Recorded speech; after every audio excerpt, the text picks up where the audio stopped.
The ideas expressed in the following presentations are those of the speakers and do not necessarily reflect the views of ACI or its committees. ACI web sessions are recorded at ACI conventions or other concrete industry events and will be made available for viewing free of charge for 1 week. Thereafter, they will be archived on the ACI website or added to ACI's online CEU program, depending on their content.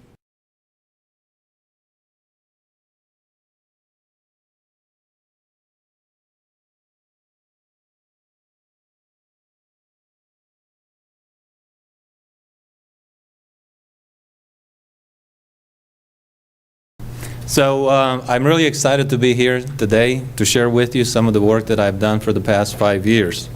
And man, we have a lot of problems in the concrete industry. No kidding.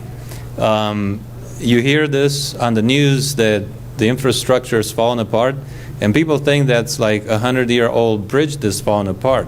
But some of these bridges are not that old. So take a look at this bridge in Charleston, South Carolina. It was built in 2005 at a cost of over $700 million. The DOT mandate was for 100 years for chloride to reach reinforcement. Yet, just 3 years later, you can see with the naked eye surface cracking and efflorescence on the towers. Then I drive by after the rain in 2014, and there's these towers and all this concrete the cracking is visible throughout after the rain. So not to dive too deep into this thing, on a quick take, I mean, what are the potential causes of this? Or the temperature gradients from the core to surface too great when they poured this concrete? Was the demand of the schedule call for hot mixes that used perhaps too much Portland cement that in turn generated too much calcium hydroxide? Is the formwork the culprit? Too many variables in the process that are impossible to control, disconnect between parties involved. So like we heard Jason talk before. You can joke about concrete being cracked or not being cracked, but at the end of the day, we have to ask ourselves, why are some Roman concrete structures still largely intact after 2,000 years, sitting in the salt water? Without any cracking or any problems. And I like to introduce this simple concept of cement being fuel. And to illustrate that, I want to show you this on the left here is a Ford Police Interceptor, 1965. That was the fastest stock car in 1965. You go from 0 to 60 in 7.3 seconds with about 5 to 10 miles a gallon, fuel consumption. And out of that engine, you get a whopping 45 horsepower per 1,000 cc. You fast forward to, modern times here today, and you have a Porsche 911 Turbo that you go 0 to 60 in 3.4 seconds with about 17 to 25 miles per gallon. And that engine performance is 140 horsepower per 1,000 cc. So the idea here is that it is natural to think that if you want greater performance, that you just use more fuel. So in the concrete industry, if you want to get improved performance, you just use more, cement powder. But with all that additional cement, you get heat, you get all sorts of other problems. So what about this concept to improve performance by using less fuel, improve concrete performance by using less Portland cement? Here's a chart of a project that we did in Atlanta. What we got here is conventionally formed concrete. There's a disconnect in our view between the formwork being simply used as a mold, which in essence it is to some extent the environment which you place the concrete in its infancy. And what we got here is 80-20 concrete mix, 540 pounds of Portland cement, 120 pounds of fly ash type F, and you place it in the concrete form, and as the hydration reaction gets going, you reach peak temperature, in this case about 42 degrees Celsius, in very short order, like in 12 to 18 hours. And then immediately, this typically happens overnight, immediately you start dropping the temperature through the heat loss of the form, and by the next morning, about 24 hours after placement, you reach ambient temperature. So this is the red graph line. The dark blue line is the ambient temperature. The light blue line is the C39 lab cylinders of this mix. So we have this thermal shock at the point of concrete has no strength to speak of, and that's where you get the nano cracking, micro cracking that later on turns into that surface cracking. So what we have here is you look at what a conventional form looks like. The glowing hot yellow color is basically the heat being lost through the form, which the surface of that form is the same temperature as the concrete inside. So as a side note, I feel like the Portland cement industry is spending billions of dollars a year to embed energy into the cement powder, yet we just let it escape and we lose it right off the bat. So, and that's just the beginning, because then immediately, after that first day, you strip the forms and then you lose the moisture. And every day for the life of that structure, then that concrete is going to go through the up and down of whatever ambient temperature you have. And I'm looking at this chart and I'm wondering, is concrete's life destined to ride the bull its entire life? I mean, can we do better with this? So we come to what is self-annealing concrete. This is a new concept that we have struggled with how to define what we're about to show you that we're doing. And self-annealing is the process in which the mixing water and the internal heat generated by the concrete, the cement hydration, are retained within the formwork to accelerate the curing process. And this process accelerates strength gain, reduces shrinkage and thermal stresses, which results into a more durable concrete. And then it allows high supplementary cementitious material replacement of ordinary Portland cement in concrete mixes, which will help reduce the CO2 impact, potentially lowering the cost. The self-anneal concrete will help us with the supplementary cementitious material by eliminating calcium hydroxide and have a less permeable concrete with the same water-cement ratio. So now we're taking the same concrete mix and we place it in the self-annealing environment. And how do we do that? Basically, we take insulation and we place it right on the surface of the concrete, visually, for an example, inside the formwork, if you will.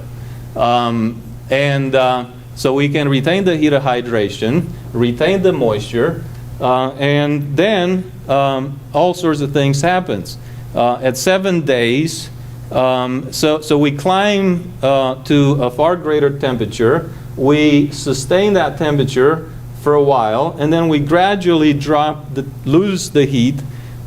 In this case, about 1 Celsius degree a day. At 7 days, we get 6,200 psi with the self-annealed concrete, while the conventionally formed concrete is at 3,200 psi. Basically, we eliminate the thermal shock and remove most of the variables from the concrete curing process. Here's a picture of the morning after. Like, the conventional forms lose all the heat, but an insulated form retains the heat. So the surface, the outside surface of an insulated form would be the same temperature as the ambient temperature, while the concrete is twice as hot inside.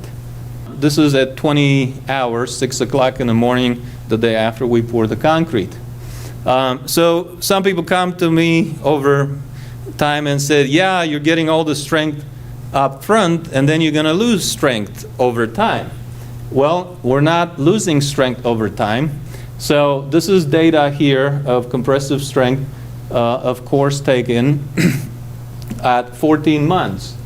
And there's a lot to see here. On one hand, the conventionally formed concrete takes about 90 days to come up to the same strength that the self-annealed concrete came up in 7 days. But as you can see, we're still gaining strength even at 14 months. And another thing is that if we kept the concrete insulated for its life, the green line that you see here, it barely moves up and down a couple of degrees Celsius a day, even though the ambient temperature moves, 20, 30 degrees a day. So eliminate the early thermal shock, eliminate the thermal stresses for the life of the structure if we kept the concrete insulated for its life. Now, we mentioned that we can take high supplementary cementitious material concrete mixes and use those. This is a mix of 1/3 220 pounds of Portland cement, 215 pounds of slag cement, and 215 pounds of fly ash type F. And this is a mix that you wouldn't even consider for anything else other than, a mass concrete foundation or pour. And we put it through the same curing environment. Here you see the red line of the conventional formed concrete, the green line, the self-annealed concrete. At 7 days, we get 5,100 psi versus 1,500 psi. And when we got these results, you look like, hey, what's wrong here? Like, it's hard to believe. This mix in particular, if you were to go off of the C39, standard test, at 7 days you have 980 psi in the lab. No wonder nobody would ever use that concrete mix for anything else. And another thing here is that in a conventional form, basically, it's 60 days or so until you reach the 7-day compressive strength of the self-annealed concrete. So we can take these mixes now and use them in just about any application.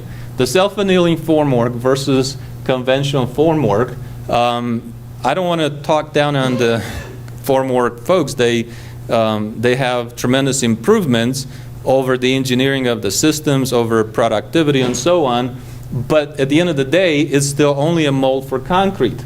And I believe that formwork can be a whole lot more than just a mold for concrete. You can improve properties of concrete through it. Through the self-anneal formwork, we can reduce the moisture loss, reduce cracking, reduce permeability, improve the early strength, improve long-term strength, improve durability, reduce carbonation. So what we did is we said, hey, we're going to go to Denver. We wanted to do thermal modeling of a structure that could be right here downtown Denver.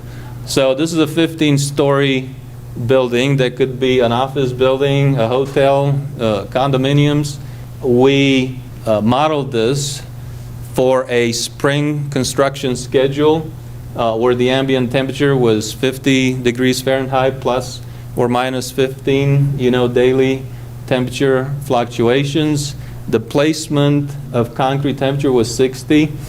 We broke it down between all these elements. We have a 5-foot thick mat foundation and about 17,000 cubic yards of concrete.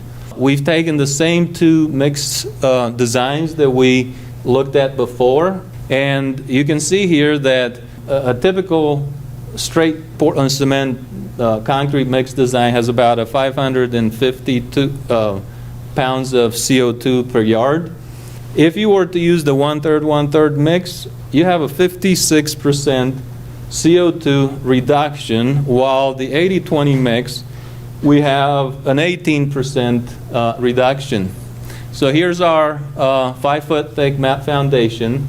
We modeled the 1/3, 1/3, 1/3 mix, which would be a generally accepted mix for that application.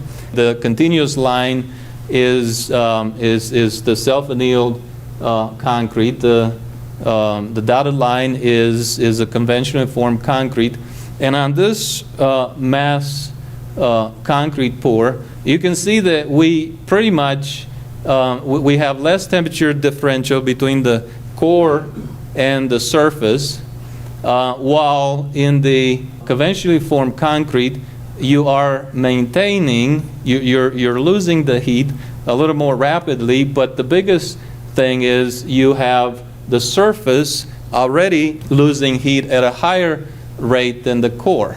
Then we move to the foundation wall and the rest of the wall, and the notion here is that low carbon mix, which is a better, the self-annealed concrete produces better physical and chemical properties. We can take that mix now vertical and use it in all these elements where before you couldn't. And here we model side by side the 1/3, 1/3 mix and the 80-20 mix. The 80-20 mix would be a mix that you would use, pretty much in a vertical application like that. So I'm going to go a little bit quicker through these slides. Basically, they show the thermal modeling, which is consistent with the real life measurements that we've done in the Atlanta project. And the thing, no matter what element we model, whether we have these 18 by 18 columns and beams, or you have the slab or the walls, is the same result. Less temperature differential between the surface and the core. The self-annealed concrete, we have a more sustained reaction and then a slower cooling off, while in the conventional form concrete, you're still riding the bull. So self-annealed concrete with high supplementary cementitious material replacement is a superior concrete compared to just standard Portland cement concrete. We have reduced moisture loss, reduced cracking, we get reduced permeability, improved strength, improved durability, and this is, comes up even more and more. Somebody said the other day, we're running out of good aggregate in this country, so ASR is going to be more and more of a problem, especially in the Midwest. We get improved ASR resistance with those mixes and improved CO2 reduction. If we take this building and on 17,000 cubic yards of concrete, ordinary Portland cement concrete mix would have about 4,800 tons of CO2 impact. With an 80-20 mix, you cut that down to 3,900 tons of CO2. But then you go to 1/3, 1/3, you cut it by more than half. You're down to 2,100 tons of CO2 impact. This is assuming 650 pounds cubic yard of cementitious material. So another way to describe the self-annealing process, it is by looking at the heat generated by the cement hydration retained in the formwork to create an autocatalytic reaction where the temperature is elevated and maintained and until most of the cement particles are hydrated, and this causes the cement hydration reaction rate to increase, which in turn will create more calcium hydroxide available for reacting with SCMs quicker. Then more calcium hydroxide at a higher temperature early on will cause the SCMs to react, and reacting at a higher temperature will increase the SCM reaction rate. Doing this while we're maintaining the moisture and a more uniform temperature in the concrete minimizes shrinkage and thermal stresses. So now we get a concrete that has enhanced properties due to a more complete hydration, elimination of calcium hydroxide, and reduced stress in the curing process, and all while we're reducing the carbon footprint through more efficient use of the cement, and primarily the energy that's embedded in the cement. This is an illustration of what the self-annealing process accelerated hydration looks like versus a normal hydration would look like. So at the end, what's best for concrete? To sum it all up, we need to eliminate the thermal stresses before the concrete reaches specified strength, eliminate the calcium hydroxide by adding more supplementary cementitious materials, and if we can eliminate the thermal stresses for the life of the structure, that's even better. So how do we do that? We insulate the concrete at least in the first few days until it reaches specified strength, and if possible, insulate the concrete for the life of the structure. So, thank you.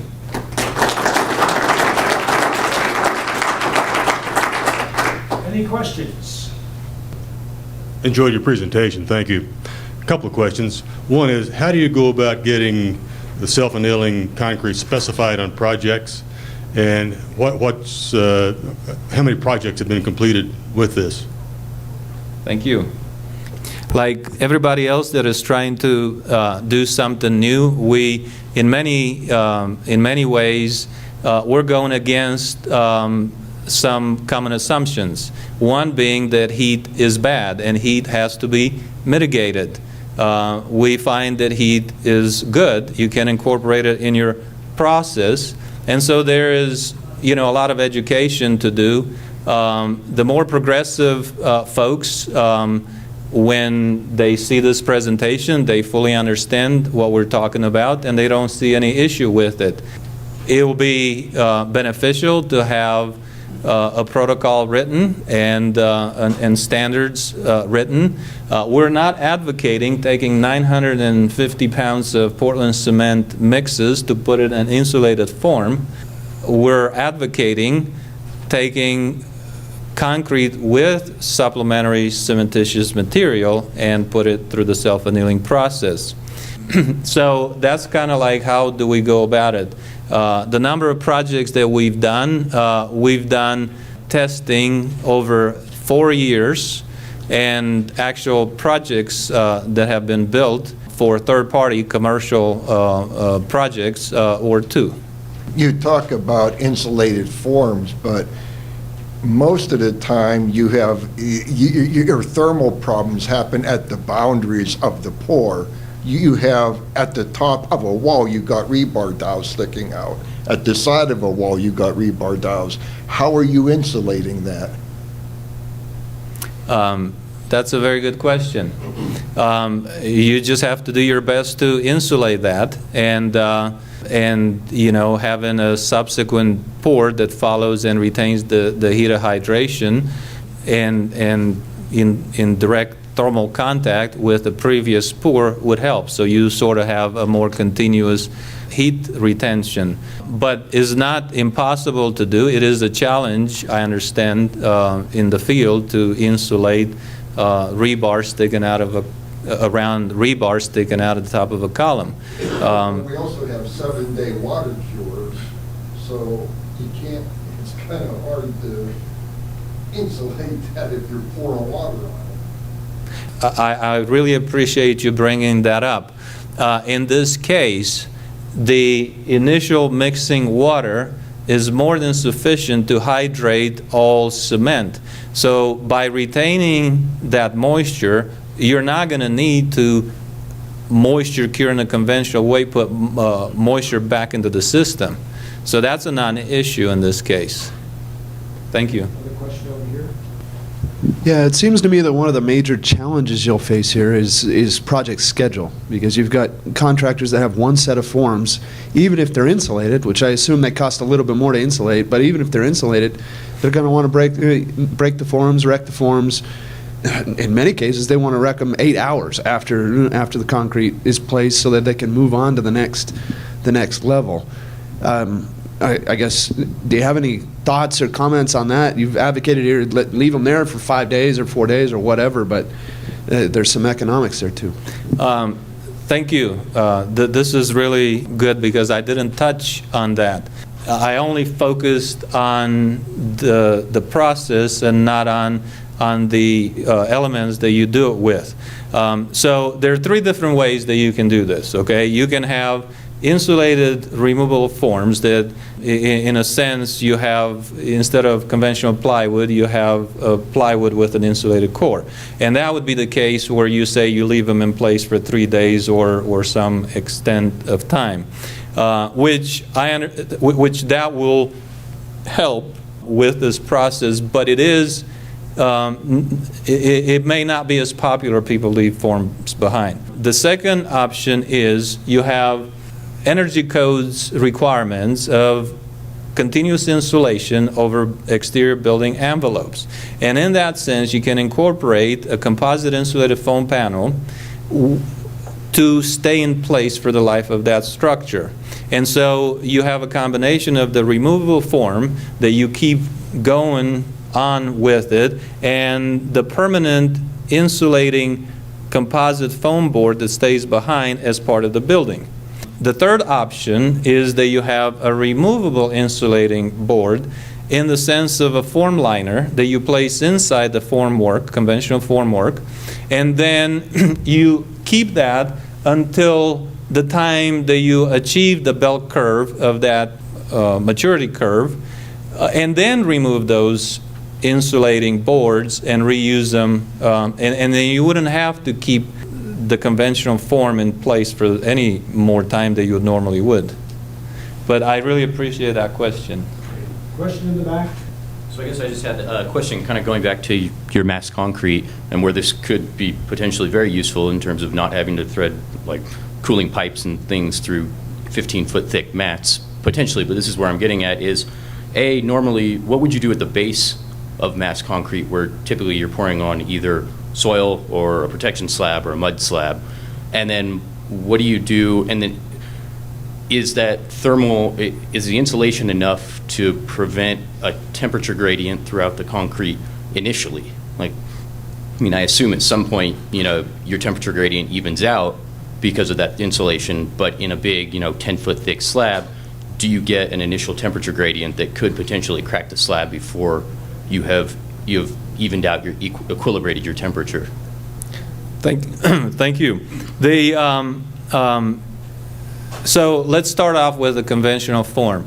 You would be doing no worse than how you'd be doing with the conventional form. The temperature gradient between the surface and the core is a whole lot less, and it's stable, and that's a very important key. It doesn't fluctuate like it would otherwise. Now, the thing about the bottom of your concrete, the earth is an infinite heat sink that will suck the heat out of things no matter what. And so the advantage of the self-anneal process in that application is that you have the entire slab, mass of concrete, in direct thermal contact while insulated from the air, which will have a more uniform. You still have a temperature gradient because you're losing heat down into the ground, but is not going to reach anything of the magnitude of what you would have without having it insulated. Yeah, and I think that makes sense. I just wonder, have you looked at the difference between, say, insulating a mass concrete like that versus, I mean, obviously the need to throw cooling pipes in there is very expensive, but like, what's the difference in terms of that thermal gradient that we could potentially see there? Like, is that... When you look at the modeling that we've done, we have not done a mass pour concrete in real life. Okay. But the modeling that we've done for the 5 foot thick, mat foundation kind of gives us an idea of what to expect. Okay. It'll be better than conventional form. And I believe that the question of eliminating cooling pipes to us, it's a matter of how much fuel you have in that mass of concrete. And you address that, in our view, by reducing the amount of energy that you have embedded in that concrete. So, yeah, so typically by just adding more of the supplementary cementitious materials. Right. Yeah. Okay, thank you. Other questions? What is the R value of the insulation of these forms? Thank you. That's that you can choose. The test that we've done here and where those temperature profiles came from, it's an R19, basically 4 inches of neopore graphite-filled polystyrene foam.